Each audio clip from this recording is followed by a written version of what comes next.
Hello, my name is Brad Miggy. I am the executive chef for Residence Dining at UBC, and today we're going to be learning how to cut a carrot 3 ways.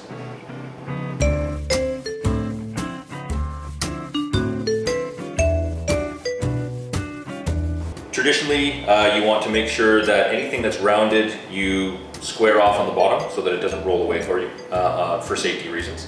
So the first is to cut slices.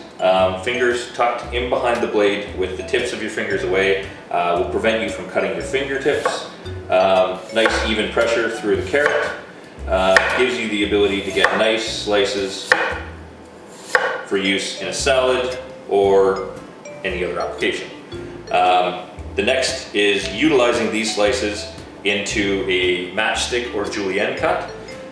So I tile the carrot, spread it out a little bit so it's not in one pile, tip of the knife on the cutting board and smooth motion through, giving you nice long sticks of carrot, whether it's going into a stir fry or being cut up for a salad, a good application there.